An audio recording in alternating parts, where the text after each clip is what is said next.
How sweet it is. Miami 27, Florida State 10, and you got the coach fired. It was a big week for the Canes. We got Cam Underwood on the line talking Miami football each and every Wednesday night at 8 o'clock Eastern time. Cam, how are you? I'm good. We have this many in a row. Want to treat them. There it is. 1, 2, 3. 3. This many. This.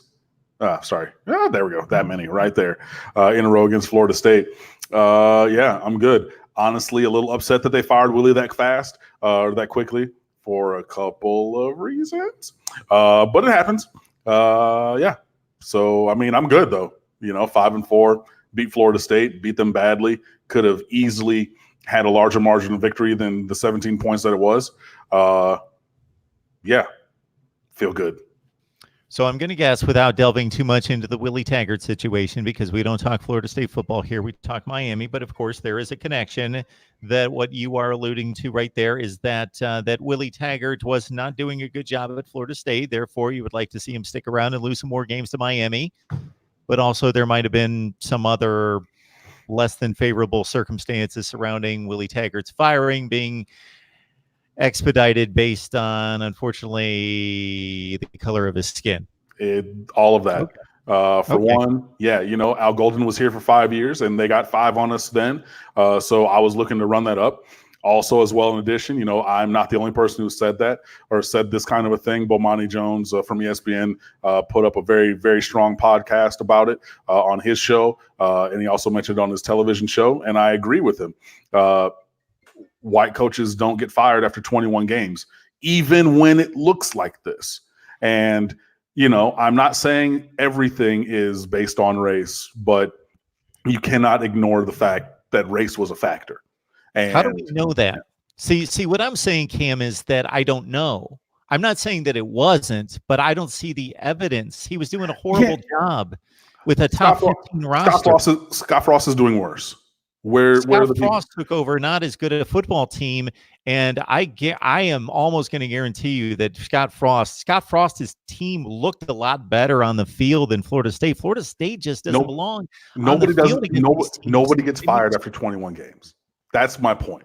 And I get the kind of, this is just like the conversation about race in America where people who are affected by it or have to deal with it. Because if you look at the screen, I'm clearly black and Mark is not. So this is a thing that I can say, yeah, it's a factor. And it is because, no, there was not a booster who came out and said, oh, this is because Willie is black. But you can look at all the things around it. People are cursing him out on the basis of who he is and things of that nature. Coaches don't get fired after 21 games. You don't cut bait like that. And especially at a program like this, when it's going to cost you an aggregate total of over $30 million because they had to pay what Oregon had to pay to Western Kentucky.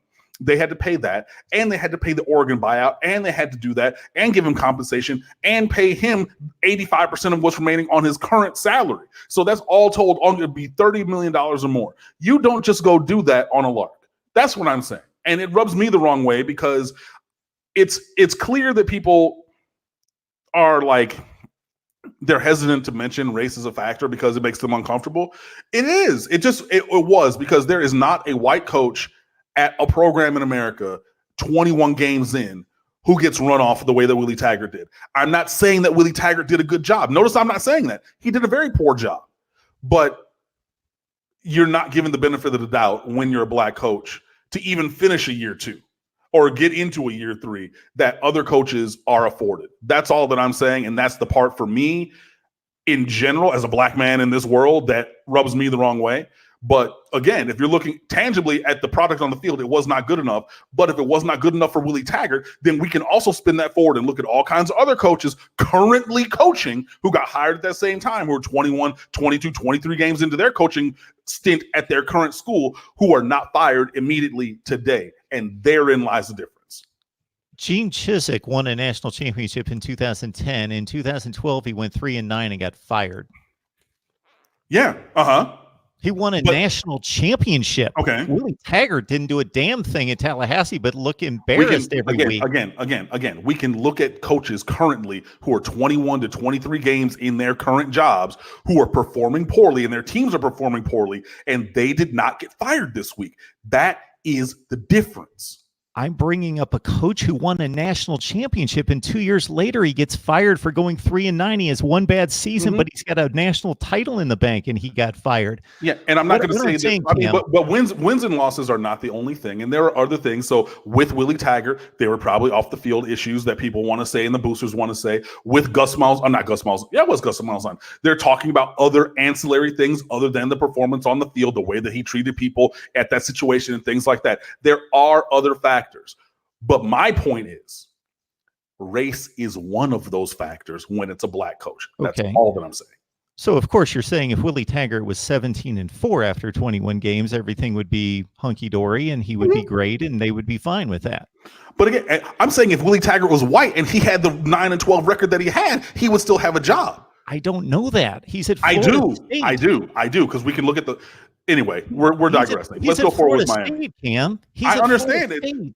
He's not at North Carolina State. This is not what the people came in for. I apologize about that. No. You don't need to apologize. I alluded to it and I brought it up. I just want to be clear in that I'm not saying that racism wasn't a factor. That's all.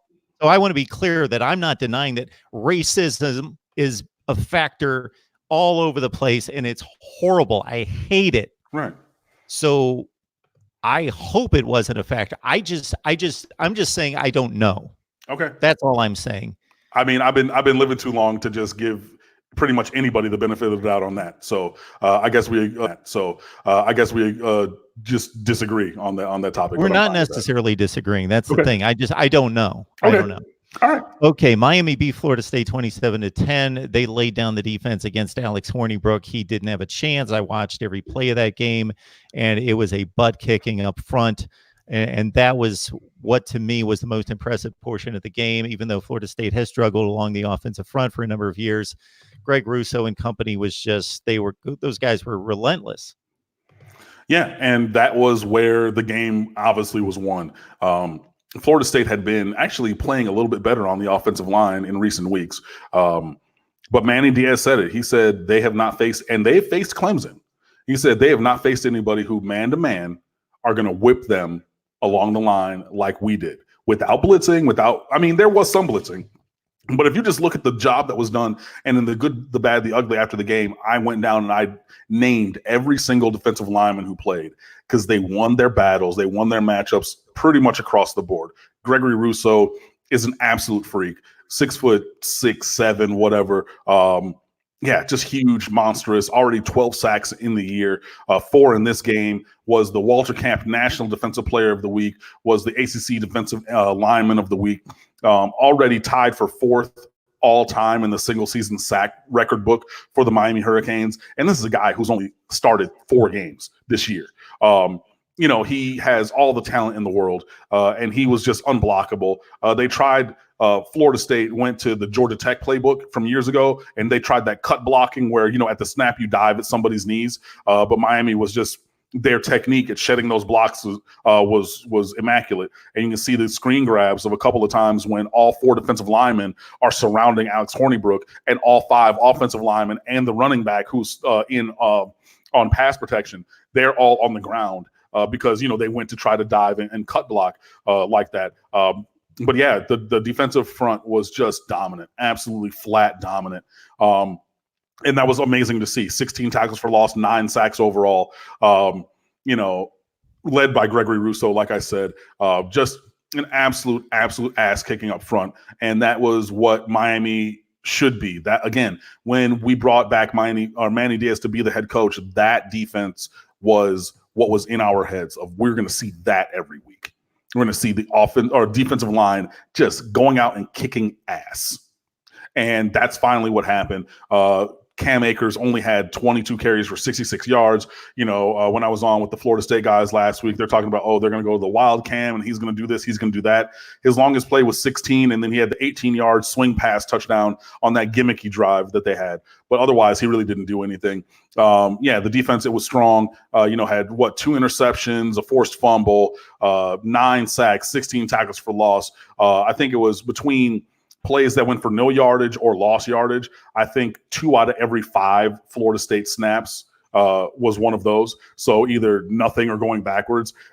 Just except for that one drive where they got going with the gimmick package. And again, they took that drive over at the 50, and that was a questionable thing anyway, because Miami tried to go quick on that 4th down, and the referee stopped them from doing that, which I disagree with, even though I know some people are going to say, oh, the whatever, the substitution thing. He didn't get outside the hash mark, so it's not a fake substitution. But if you disagree, whatever. But that was the one drive, and it was a short drive where they got anything going. Absolute dominance from the Miami defense, and I love to see every second of that. Want to let folks out there know that you go to MiamiMoneyball.com. What you do there is you play fantasy football for a ton of great prizes. And what you do is you line up that Miami football game, whether it be the Dolphins or the Canes, and you make your best estimate on statistical categories to win prizes. So I encourage you to go check it out, MiamiMoneyball.com, and see if you can get the stats right on Miami's matchup against...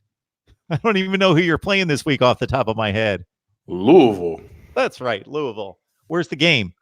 Down here. It's senior day and homecoming at the same time. So it's a big kind of a week on campus and a double big celebration. Triple big if you count the official visits that are be going on, but we will get to that, I guess, maybe a little bit later. I believe that's the first time, and I hope that's the first time I didn't even know who Miami was playing this week. It didn't even strike me that I need to look this up because I usually just know. Right. That's it's weird because we have both of our crossovers back to back this year. Between the with the Coastal Atlantic Division teams. So so we had Florida at Florida State last week and then home against Louisville this week. So there's that. Before I go on, somebody was asking about Gabe Taylor from Gulliver Prep, if Miami might offer him. If you're wondering why that name could possibly sound familiar, that is Sean Taylor's younger brother, who plays at Gulliver Prep just like his brother did back in the day and everything. I'm not sure that Miami is going to offer Gabriel Taylor. The thing about it is Sean Taylor was 6'3", 215 pounds coming out of high school. Gabe Taylor's like 5'10", 170. And I get it. He is playing very well. He has like 10 interceptions, and 5 or 6 of those he's taken back for touchdowns this year. He's looking like he's playing some physical football in run support also. But Gulliver Prep isn't really that good this year. So you're not really playing top level competition. And from a size standpoint, he's a little small. I know that with the videos that are out there of what he's doing and the statistics of how his performance this year, people are starting to say, oh, we need to bring him in as a safety, like uphold the family legacy. My pushback on that is we've brought in a lot of legacy players recently and they've not panned out. Kevin Olsen, younger brother of Greg Olsen, Ray Lewis III, obviously, AJ Highsmith. I can go on. There's a couple other legacy players who haven't really done much. Pat Bethel and Scott Patchen are probably 2 of the legacy players who have had the best careers here in Miami. And both those guys are seniors and are good kind of rotation guys, but nobody would really call them a superstar. But they're good players, just not necessarily as legendary as their fathers were, or other family members. So I'm not necessarily sure that we go in that way, especially with going after Jalen Harrell, who's coming in for an official visit this weekend. He was committed to Florida State. He used to go to Miami Central, but now he's at Champagnat, Catholic school. So he's 6'2", 185. That's a guy who's maybe a little bit more of the build that we're looking at. So I'm not necessarily sure that we go after Gabriel Taylor, but he's playing very strongly right now. Appreciate the contributions from Terry King. And also we've got a contribution coming in from, it's not on the feed yet, so I will get to it. I see the 2 contributions have popped up. And as I've explained many times, I will do my best to search those out and give you recognition on the screen. But I do know one came in from Terry King, and we appreciate your contribution to Miami Hurricanes Live here on a Wednesday night with Cam Underwood from State of the U. So check out Cam and everybody else's work there on SB Nation at stateoftheu.com. And of course, you got something to play for. Hello?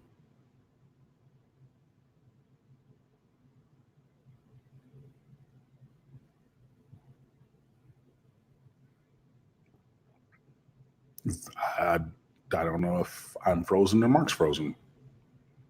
This is awkward.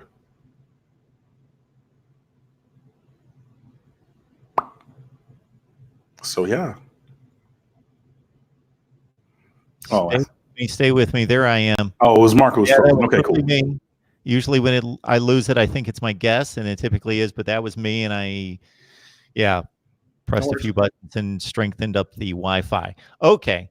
So my point was going to be, I was trying to race through the standings to see where we stood after North Carolina lost to Virginia. So Virginia is now 4-2, but of course Miami's got the tiebreaker and just a game behind, so they need one loss out of the Cavaliers, and they've got to avoid a tie with North Carolina because of the loss, and obviously the other tiebreaker loss would be to Virginia Tech, which played out of conference and is still 2-2 in the ACC.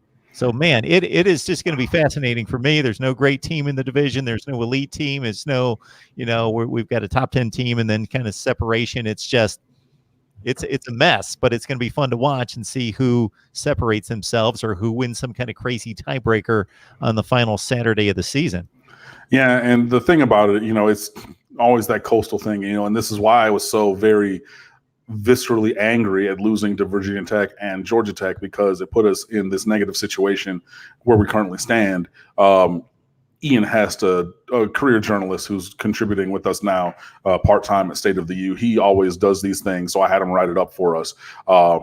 Basically, the simple way to think about it for Miami to have a shot to get to the ACC championship game is Virginia, Pittsburgh, and North Carolina all need to lose once, and Virginia Tech needs to lose twice in conference in these last 4 weeks.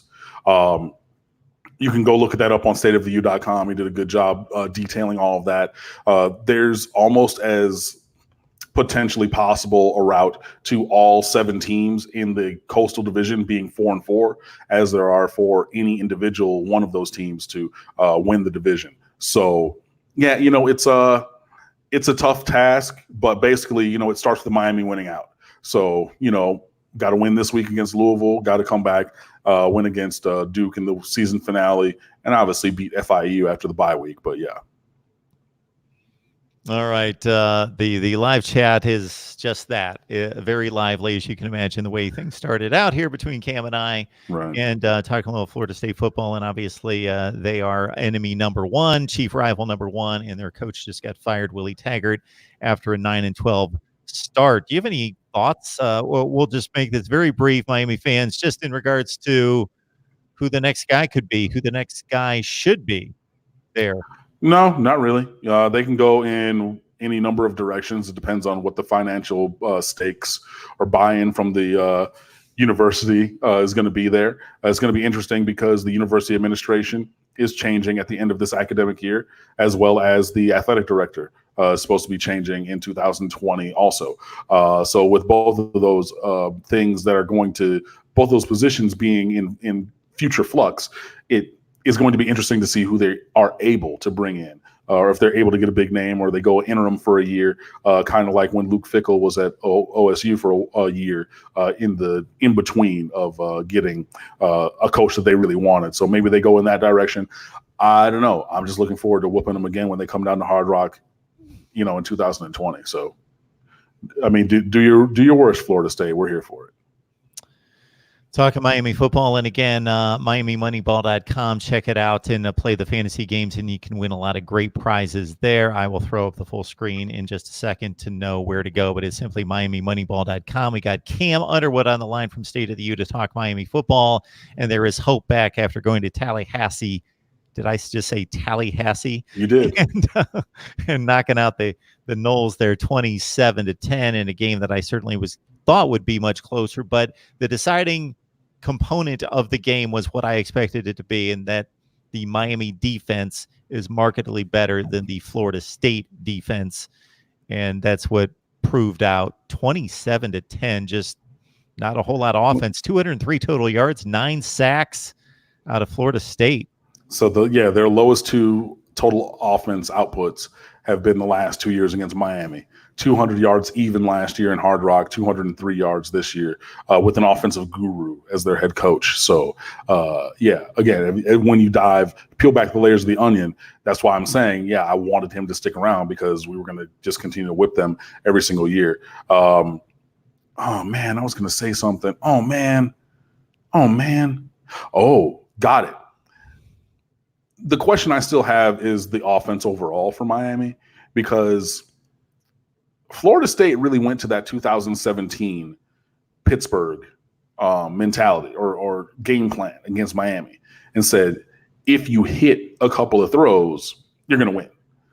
And luckily, Miami was able to hit those 3 or 4 throws from Jaron Williams to, I think it was Mike Harley, Breven Jordan, and then the 2 touchdowns to Jeff Thomas and D. Wiggins. But without those 4 throws, it could have been a really different game. And if you hit a couple more throws or things, I think it could have even stretched out a little bit more. So it's still, the offense is still bouncing on a razor's edge for me. And, I kept tweeting during the game, the run game was very ineffectual for Miami. But I said early, those are the body blows that you throw in a championship fight in the first round. You're not even trying to score points. You're just trying to make them feel you in the 10th round. And I think that ended up being what happened. But still, the offense wasn't as robust as you would like. And, maybe, again, you play a team that's not as talented as Florida State, and then the numbers start to roll up a little bit more. You had a huge advantage, hidden yardage advantage for field position. Miami was plus 266 because it was 19 yards by 14 drives, additional field advantage. So, I mean, if you add that on to the 300-something yards of offense, then you're up. Then you're up around the 500 or 600 yard total offense mark. But those hidden yardage numbers are hidden. So those are other kind of things. Those are not actual yards that you gained by the run or the pass. So, yeah, it was good to see, and I'm glad that we did it, but I would still like the offense just to be a little bit more productive in its own right. Terry King, and again, Darian the GOAT, thank you so much for the contribution. Darian, I apologize. I cannot take your comment and put it on the screen in regards to your contribution to the Super Chat because it's too far back, but I was able to find it on YouTube, and thank you so much for the contribution. Chug Mo Beer asking about Bubba Bolden's loss and how it will affect the defensive backfield. Yeah, Bubba Bolden broke his ankle pretty much, celebrating his interception. That's me saying it because I had a very similar injury. That's not from Miami Athletics, although Manny Diaz did say in his Monday presser that Bubba Bolden is out for the year. So that is done. Ben Griffin, Lorenzo Lingard went to Manny Diaz earlier this season and asked to redshirt this year, so he's redshirting. Anyway, back to Bubba Bolden. With his injury, whether it be soft tissue, whether it's a broken ankle, whatever, the ankle on his right leg is keeping him out. He was helped off the field. After the injury, he was seen in a walking boot with crutches and everything like that. So, yeah, it's a tough break for him 5 games in because he missed the first 4 because of NCAA shenanigans. But Bubba Bolden was really coming into his own. He caused that interception at Pittsburgh, and after that game, he tweeted, "Yo, turnovers are going to be my thing." So then he comes in this week and he gets his own interception and just a freak accident there. The thing I would do is I would give more snaps to the top 3 now at safety, that being Gervin Hall, Amari Carter, and Robert Knowles. And then I would say maybe take 25 to maybe half of the snaps that you would give to Bubba Bolden, and you give those to Keontre Smith, the freshman All-American from Chaminade Madonna prep school down here in Hollywood. He's played in enough games where he's not going to redshirt this year because he's played on special teams. So I would say start to integrate him more into base defense because he's going to have a role in this defense moving forward. Robert Knowles obviously is a senior, so he will not be returning. But then your top 4 is going to be Hall, Carter, Bubba Bolden when he comes back, and then Keontre Smith. So, yeah, I would say divide the majority of the snaps between the top 3 who are here now, and then give the rest of those snaps to Smith so he gets 5 to 8, maybe a little bit more base defense snaps in the secondary at safety, and you have enough other experienced guys in Carter, Hall, and Knowles where you can pair him effectively to, make sure that he's not making the critical errors that might cost the team the game or something like that. Talking up Miami football here with Cam Underwood from State of the U each and every Wednesday night at 8 o'clock Eastern time. So please join us and just don't be selfish and hog up all the content for yourself.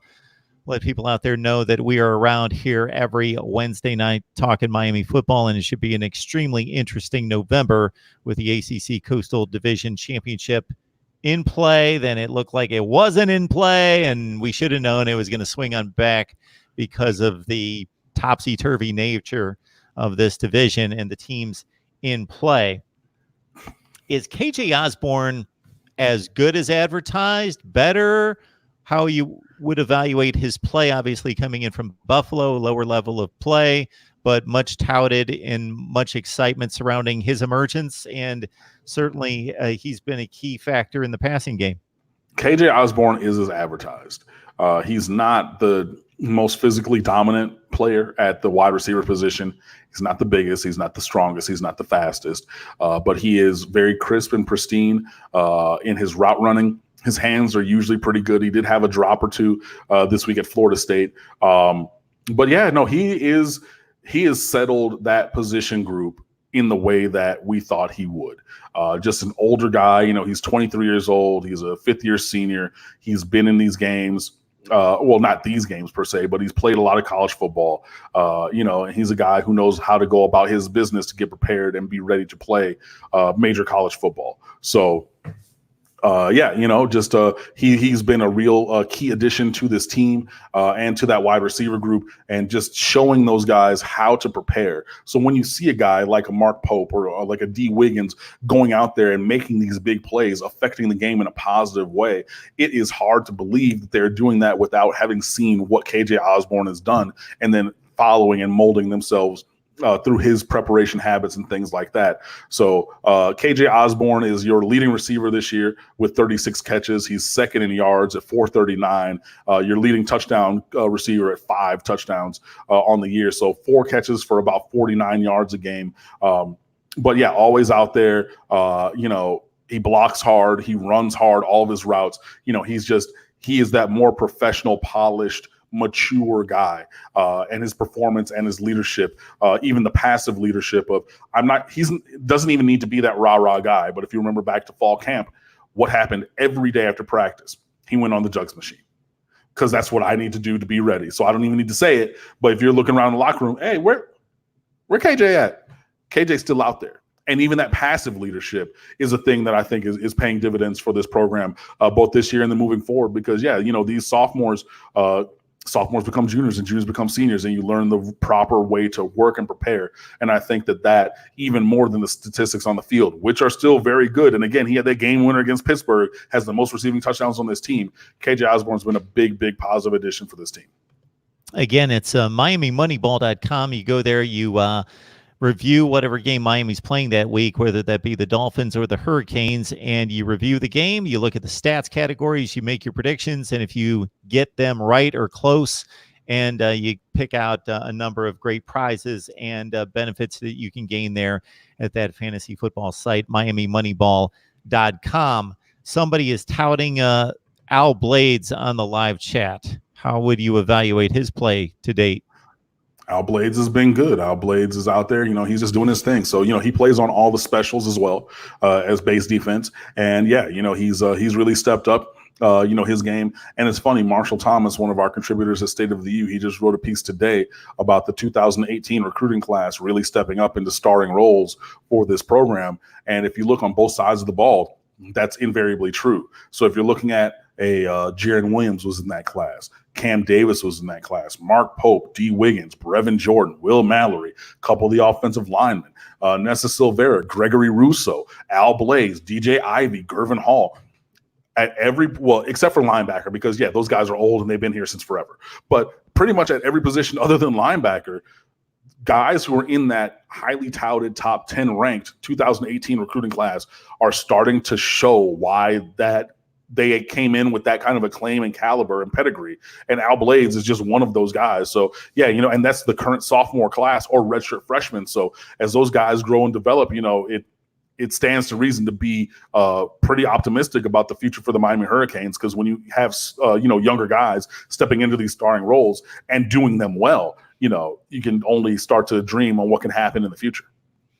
We appreciate the comments and the questions coming in on the live chat. I will get to as many as possible, not as many questions as we typically have in the off season, when obviously we need to kind of review the team and recruiting and so forth. And with the games being played, we got plenty to talk about with Cam as we review 27-10 over Florida State. Then we look forward to the game against Louisville. I put this comment up there, Cam. Fred Langston, is there any way to speculate or know what happened?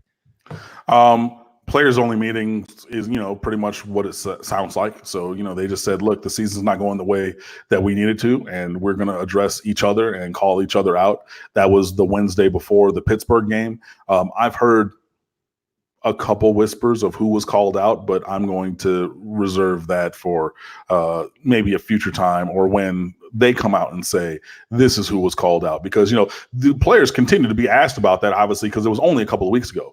And even guys this week like Mike Harley were like, yeah, I stood up, called out a couple guys, not going to name any names, so I'm going to just go with their wishes and not name the names that have been whispered.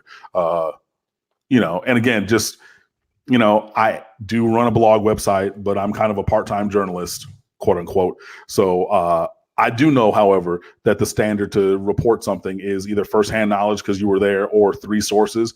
I don't have either of those, so I can't really go with speculation, because I wouldn't put that on my name. Chug Mo Beer, thank you so much for the contribution to the show.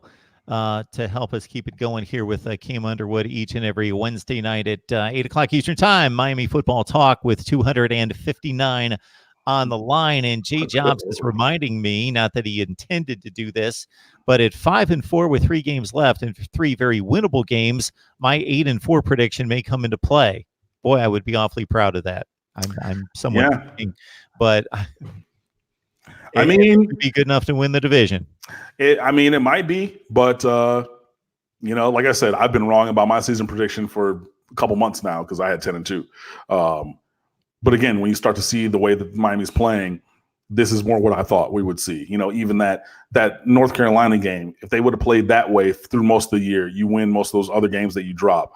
The way that they played against Florida, there were things like the offensive line that needed to get better. But if you play in that same kind of a way with that same intensity and production, you probably are closer to, that 10-3 than you are 10-2, than you are to 8-4. But, you can't really go back and cry over spilled milk. You just got to move forward. So Louisville, FIU, and Duke, you guys are up. When I see all these highlights on the national shows of Chase Young and how he's tearing it up at Ohio State, I'm not an NFL scout. I'm not going to compare Chase Young and Greg Rousseau, but just in regards to being a college football fan, watching guys dominate offensive linemen, coming off the edge, just wreaking havoc, play after play after play, I'm seeing similar players. Obviously, Chase Young has a rep coming into this year. Number 1, number 2, he's playing for the number 1 or 2 team in the nation. So there's going to be more attention, but in just watching a dude play defensive line, I don't see a whole lot of difference there. Man. It's a monster. Chase Young is 6'5", 265, and he has another year of development because he's a true junior, and Gregory Rousseau is a redshirt freshman, so an academic sophomore, so in his second year on campus. But that dude is 6'7", 260, so I appreciate the fact that there's a comparison to be made there, because Chase Young is one of the better players, best players in the country, and we're saying a dude who started a handful of games in his first real action is in the same conversation, and it is by no means hyperbole or it's not an affront to either player to compare them and put them together. You look at them from a size perspective, look from a performance perspective, the skill sets and everything like that, athletic profiles, very similar. And again, this is just that 2018 recruiting class really coming and paying dividends for Miami. And Gregory Rousseau, man, he could end up as the all-time career leading sack person for the Miami Hurricanes in a single season, in his first season, and his first full season playing defensive end, because I've said it on here, and I know if you guys follow recruiting and the shows we do on recruiting, Gregory Rousseau played wide receiver and strong safety in high school. He was 6'6", 200 pounds. He was nowhere near the 260, the physical build that he is now. He was nowhere near that. He was an edge player. He was a skill position player. And we saw him and said, look, put his hand in the dirt, put 40, 50, 60 pounds on him, and he's going to be a beast off that edge. And I think his performance is even exceeding our expectations, especially this early. You would think that maybe he could be this as a redshirt junior or something, down the line, 3-4 years from when he came in. This, he was playing snaps, got injured last year, redshirted, comes back, and he's playing to a comparable level of Chase Young. Yo, that's impressive. I love it. I need more of it, and I can't wait to see, what the ceiling can be with Gregory Rousseau. Miami Moneyball, folks. Check it out, MiamiMoneyball.com. Give it a whirl in regards to your expertise in predicting Miami football stats for that particular game. Louisville's up next, and you win prizes. Okay, so I apologize. Forgive me, Cam, if I missed this in your commentary about the Florida State game. Did you touch upon Breven Jordan's status? Yeah, we talked about that earlier. He's okay. I think that was before we got on the microphone, actually. I believe so. Yeah, it was before we actually started recording this. Breven Jordan's day-to-day, as per Manny Diaz today, or going to be a game-time decision, excuse me. So we'll find out on Saturday. At first, when I saw it, I said, why doesn't he sit out? And then, he has this week off. Next week is the bye week, whatever. But there's only 3 games left. And Louisville might be the toughest team of the remainder of the schedule. So, after some quick Twitter discussion, and look, I know you guys think that sometimes I think that I can be infallible and intractable, and I'm not going to change my opinion. My opinion changed pretty quickly after talking to a couple friends of mine, a couple fans on Twitter, saying, look, I want Breven Jordan out there. We can push. I know he might not be 100%, but I think that this is probably going to be the toughest game left. And then, you get an extra week off because the bye week is next week. And then if he needs to sit against FIU, you're not going to need Breven Jordan that week. So then, play him this week, get the win that you need in the ACC, and then give him 2 weeks off and then bring him back for the season finale at Duke. Maybe do something like that, which was not my initial thought, but that is my thought now. So keep in mind with the Louisville game, go on over to stateoftheu.com. You'll get the latest on the Louisville scene, and that conversation comes at some point late in the week, right, Cam, where you usually check in with Louisville, the Louisville guy. Is that coming up at some point? Yeah, already sent out that email. Matter of fact, I got to send my answers back to him tonight because they want to run that tomorrow. But I'm still waiting on his answers to my questions, so he can wait. But yeah, no, we have the question and answer usually going up pretty much every week. So already reached out to make that connection. We have just a strong crew of contributing writers over there. So we think that we do a pretty good job, and we hope that you think that as well. So come over and fan with us. Sorry, I was reading the question on the screen. So. Yeah, so Raymond Reddington asking Cam, do you see any of the freshmen on the D-line getting some live looks against the likes of FAU and FIU? We're not playing one of those two. Right, we're not playing FIAU. We're playing FIU only. I mean, it could be possible. I hope against FIU, Miami is in such a score situation where, you can put in a Jason Blissett or a Jalar Holly, who has been, getting viral status for his dancing on the sideline. That's number 98. If you've seen those things, those videos of the defensive lineman dancing, that's what he's talking about. And Jared Harrison Hunt, the third guy from New York, coming down from the defensive line this year. So yeah, I hope that those guys are able to get into those games. They still have a couple. Most of them have 3 games still to play until they redshirt because we haven't been blowing teams out. So most everybody only really got action against Bethune-Cookman. So I hope that the FIU game, goes to the way that they're able to get in. Number of folks asking about DJ Dallas and Jeff Thomas's status after the season, whether they will declare, unless you want to touch on that. I think that's for a later day. We can stick to the 2019 season. Yeah. I mean, the thing about it is this. Everybody knows that the shelf life for a running back is very short. I know that DJ Dallas just turned 21 because, he was on Twitter talking about it and everything. I also know that DJ Dallas has a young child, to take care of and for. That would lead me to believe that most running backs usually do go after their third year, but he's a Hurricane through and through, and he might want to stay to see, what we can do next year. Not really sure. Jeff Thomas, he keeps getting a little suspension here, a little suspension there, thought about transferring from the program, things like that. Might be in his best interest just to leave and try to go, make some money, get into the league. We'll see, although it's an individual kind of a thing because it's really tough as a team to look at these guys and say that they should go. But I mean, do you really see Jeff Thomas sticking around in a college situation for another year? I don't. Jonathan Garvin, maybe because his stats are down this year, but we'll see. So we'll really dive into that more later, but we'll see. Anything recent on the recruiting front? People are asking about Justin Flo, whether there's more optimism concerning him at this point. Yeah, it's not just him. It's pretty much the entire enterprise of recruiting.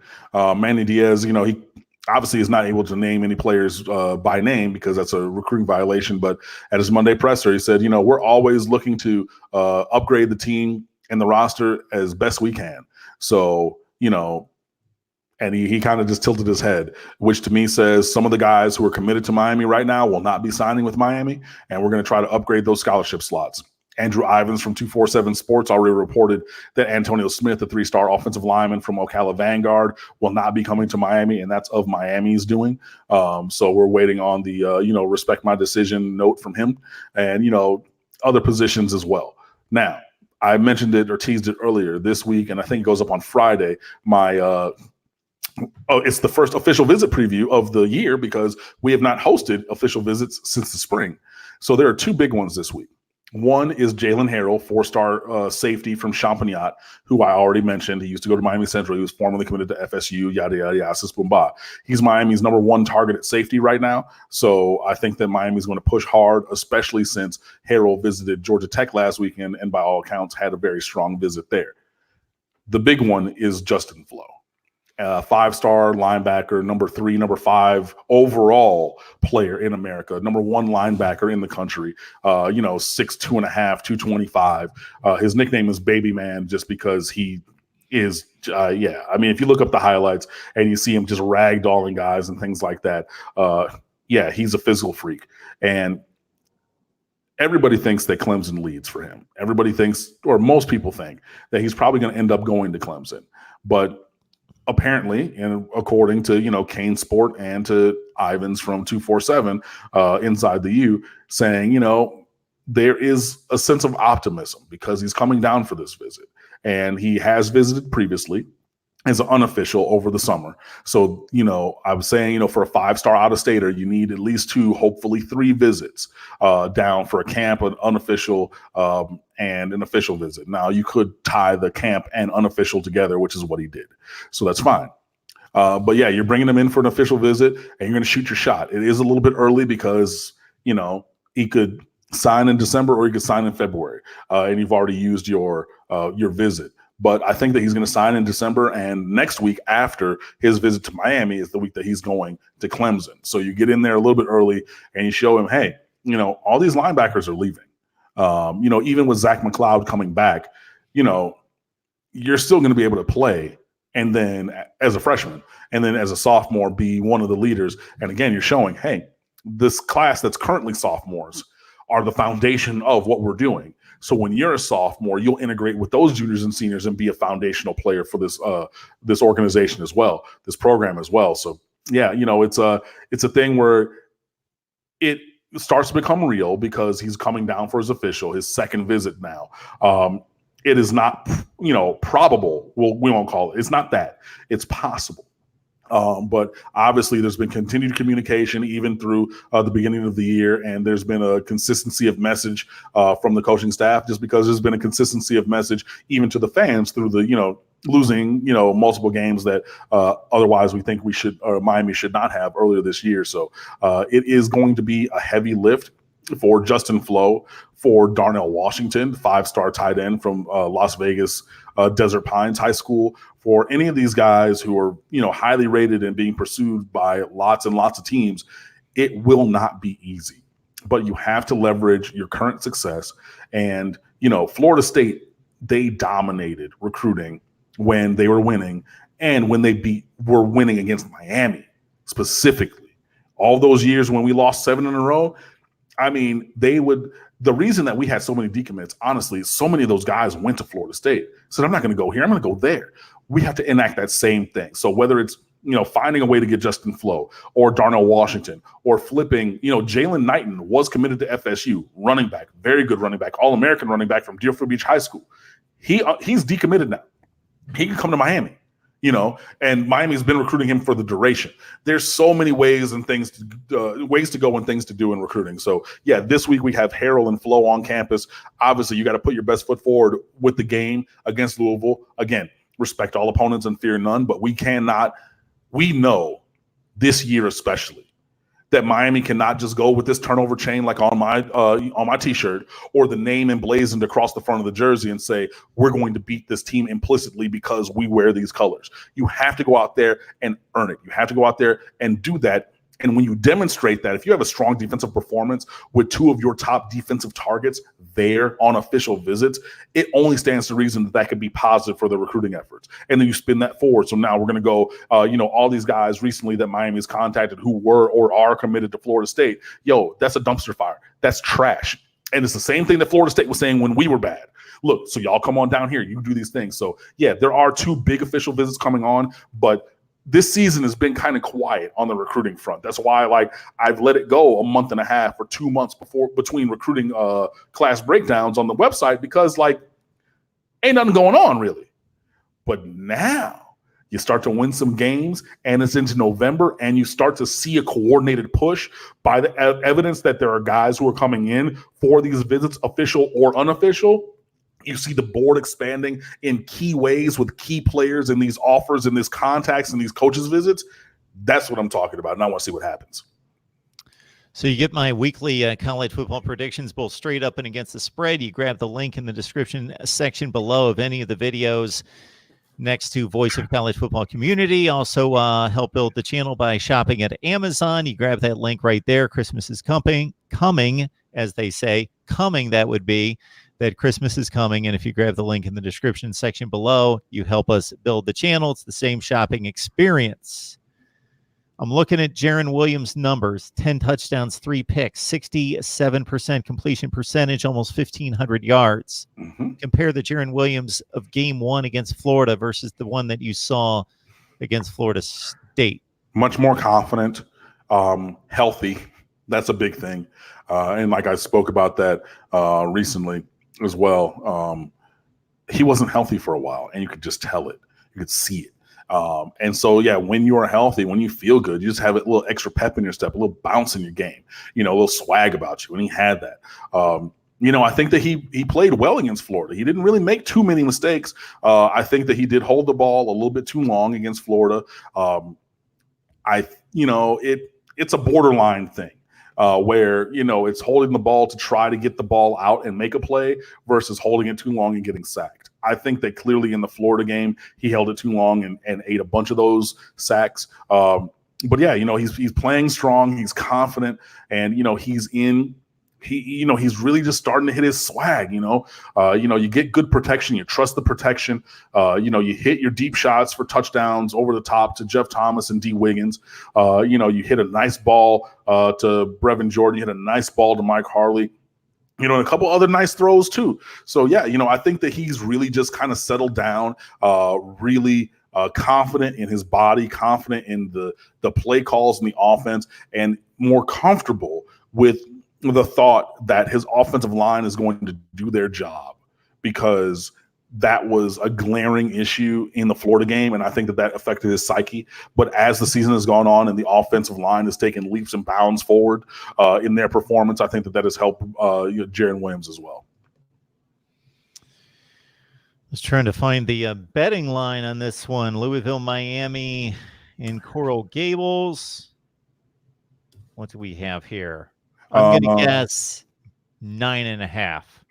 It opened at Miami as a touchdown favorite. The over-under was 51. Right now, excuse me, that pop-up, get out of my face. The line is down to Miami as a 6.5-point favorite, but the over-under came down to 48. Okay. Louisville is just a much better football team this year. They put 62 on Wake Forest a couple weeks ago in a nice effort there, and Wake would have to be considered at this point, not based on talent, but based on the results on the field, the second best team in the conference at 7-1. And again, Louisville handed them their one loss at 62 points on the board, and Louisville under Scott Satterfield, just a completely different team, still have a long ways to go to reach what they've shown us in the past, but so much better than they were last year in going 0-8 in the ACC. So it's not a walkover. And certainly this team, in talking about Miami, was capable at its worst to lose to Georgia Tech at home. So as you say very eloquently, there is no fear at all in whomever Miami would face, but you got to respect everyone because you got to go out there and, as you just said, earn it. Absolutely. This is a team, Javian Hawkins is one of the best running backs in America. I think he's a top 10 in rush yards a game for Louisville. They run, outside zone almost as good or better than any team in the country, and he takes advantage of that. J.E. Love T, there's 3 bye weeks this year because, we played week 0. So week 1, week 5, and week 13, I think, were the bye weeks this year because there's an extra week in the schedule. Anyways, there's a lot of South Florida flavor on the Louisville team, both in the past and currently. Obviously, Tutu Atwell, their stellar slot receiver, played quarterback at Miami Northwestern Senior High School. Some people wanted Miami to take him as a quarterback, but that was not going to happen. But he's a dynamic player as a returner and also as a slot receiver with blazing speed. So, if you're not ready for what he brings to the table, he can change the scoreboard. So, and Satterfield's just a good coach. He was at App State for a while, and Miami went up there to Boone, North Carolina, and blew them out a couple of years ago. But don't get it twisted. He knows what he's doing. They won lots of games at Appalachian State because Satterfield knows how to coach. And we're seeing that even in the first year. It's not perfect for them. They lost a couple of games where you would think, if this team played the same way they did against Wake Forest, they would have won for Louisville. But again, that consistency that pretty much everybody's looking for is not there yet. But the talent is pretty decent. It's not Miami level talent, but it's pretty good. It fits their scheme and everything like that. It won't be an easy game. The only way that we're going to make it easy is by going out there and beating them. But they're not going to beat themselves, really. It's not the dysfunctional group that we saw last year when Bobby Petrino was there in his final year. Again, this is another coach that I wish had another year because this game would be so much easier if we're playing 2018 Louisville. But this year is a different team with a different mentality and a different work ethic and everything for Louisville. So, I expect Miami to win. I've already picked Miami to win on 2 different podcasts and in my picks league and everything. So that I have weekly. So I think that Miami's going to win. I think that we have the talent and the desire and obviously this upward trajectory of the program to win. I don't think that it's going to be a Bethune-Cookman 73-3 kind of win, though. So, Louisville's going to make some plays. They're going to impact some things. Their left tackle, Mekhi Becton, who I wanted to recruit to Miami years ago, has not given up a sack at all this season. So, are you going to move Gregory Rousseau over there and try to get something? Or are you going to have Jonathan Garvin really try to turn it up and make a play against him that he is not allowed to have happen at all this year? There are things to like about Louisville. So it's not going to be easy. They're going to score points. It's going to be close for probably the entirety of the game. But, man, Miami should win. Miami has to take care of what Miami has to take care of. But yeah, it's gonna be a tough game. But I'm interested to see what happens. We appreciate everyone who gets in the live chat and encourages others to hit the like button because that certainly helps the YouTube algorithm to get us in the suggested videos category. The Wholesome One asking Cam's view of letting 3 stars leave Miami and go places like Nebraska instead of bringing them into our program. At some point, you have to prioritize who you want in your program for a variety of reasons. It's the composition of the roster, which means how many guys you're going to take in a given year. It can be size, speed, strength, athletic traits. So the things on the field that they do best.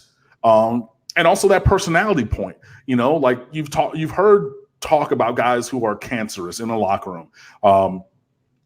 There's a guy who went to the high school where I used to work, who got kicked out of 2 different schools. And everybody on the recruiting trail knew, this kid is not it, not because of anything physical, just because of the kind of person he is. And you have to take that into account. So, all those things matter, first of all. And I'm not saying that all these kids that Miami lets go are those kind of head cases, but some of them are. Some people also want to get away from home. I wanted to get away from home, and, I came down to Miami from Detroit. Some people, go the opposite way. Also, as well, in addition, it's the same conversation that I like to have anytime an all-star game ballot or all-star game roster comes out. You say, this guy got snubbed. who are you taking off of that roster or out of this recruiting class and putting this kid in or person instead of, and why? Because if we have this person, it's for a reason. You know what I mean? So, every year for basketball or baseball all-star games, talk about, oh, this guy got snubbed. This guy got snubbed. Da-da-da. Tell me who we're taking off. And I think that that's the same thing with these 3 stars. And look, I mean, I'm not saying it as a pejorative or anything, but everybody can't come here. We already know the numbers. It doesn't work. There's too many college-ready players in South Florida, in the state of Florida at all, or especially in the Tri-County area, for Miami to take everybody. You cannot take everybody. And it sucks. I wish we could take everybody, because then the program, it would be like, Nebraska in the 60s and 70s. Just bring everybody in as a walk-on and then eventually give some guys scholarships and you win every single game. That's not the current state of college football. So at some point, you do have to make decisions. And unfortunately, they're going to be tough decisions.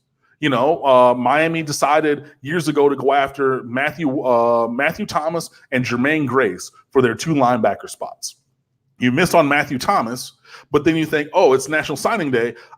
And 30 minutes before the ceremony at Heritage, I'm going to call somebody to try to get Sky Moore, who went to South Carolina. We're going to try to get him at the last second. But why are you doing that at the last second? Because you prioritized and said, we're going after this 5-star freak from Booker T. Washington and Matthew Thomas, and we think we can get him. So as not to spite ourselves in that pursuit, that means that we are going to let a talented player like Sky Moore walk. You know what I mean? Like, at some point, you have to value everything. And it's just, recruiting is like dating. And I say this because it's about relationships and things like that. But dude, it's every girl, every beautiful woman that you see on Instagram is not the one that you're going to go after to try to wife. Sometimes you just be like, yo, I appreciate the fact that you look good. I can appreciate the fact that this star player at Miami Central, I appreciate the fact that you play football really well. And you know what? You're going to be awesome. And you know what? You might even go to one of our rival schools and be awesome. But for us right here, we've already made a valuation that we're going to take this other kid instead because we believe in what we're building with this person as part of our organization. It's tough. It's really tough. But there is not room for everybody. So at some point, you have to let guys drop. It's just the way that things work. Want to let a number of people who have asked our Ohio State live stream move to Thursday night at 7 o'clock Eastern time. We talk Ohio State football tomorrow night at 7 o'clock Eastern time. James Scott, thank you so much. This guy gets in the live chat each and every week, live chat and some other ones, and just says, like the video, and keeps tabs on it, and knows that the likes somehow, based on the algorithms, drive the video and get us more views on down the road as the video gets posted. Usually we've got 200 to 300 people on the line with us. We're at 285 right now. And then by the end of the conversation with Cam Live, maybe we've got 1,500 views at that point. But over the course of the week, we'll get somewhere in the 4,000 to 5,000 range. So the more likes we get, the more that can expand and grow from there on. So Cam, much appreciation to you for coming on here each and every week.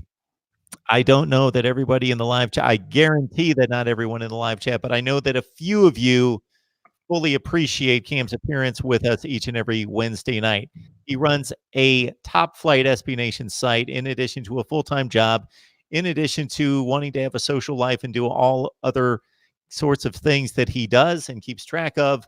And you can just hear the knowledge just come forth out of him. So you know that takes time in addition to the rest of his life. So it's just an amazing thing that he comes on here and gives of himself each and every week. So please help us out. And maybe I need to make that speech at the beginning of the next live stream.